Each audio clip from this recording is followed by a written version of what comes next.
Vsi člani današnjega Krbis benda so vsaj nekaj let igrali v mladinskem pihalnem orkestru, večinoma do konca šolanja v glasbeni šoli Kranj.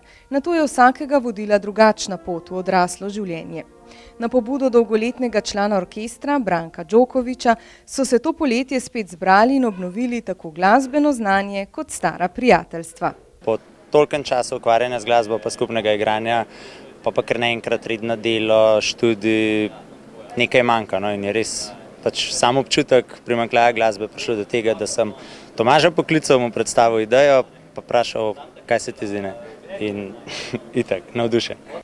Zasedba 80 članov, od katerih se jih približno polovica še vedno ukvarja z glasbo, se je odločila, da ustanovi projektni orkester.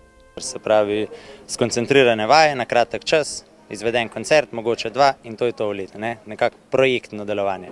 Rdeča nit prvega koncerta je bila s skupnim glasovanjem izbrana filmska glasba. Tako da se je potem res program usmeril v filmsko glasbo, nekaj iz risank, kar ste slišali, in Tom in Jerryja, in Lepotica in zver, Levji kralj. Dodatki so pa tako, da vodijo neko nit, ampak so mogoče malenkost različni, malo klasike, Tokalska točka, recimo je bila zanimiva, Flautistični orkester, tako na ta način, no. Kako ste se pa na vajah ujeli? Je bilo kaj zmede na začetku? Ja, zato smo naredili junija že tako piknik vajo, da smo potipali, kje smo, tudi zaradi kondicije, pihalci, trobilci, to, če nekaj let ne igraš, je težko, no, po 15 minutah igranja v bistvu so nekateri videli, da ne morejo več pihati, ne.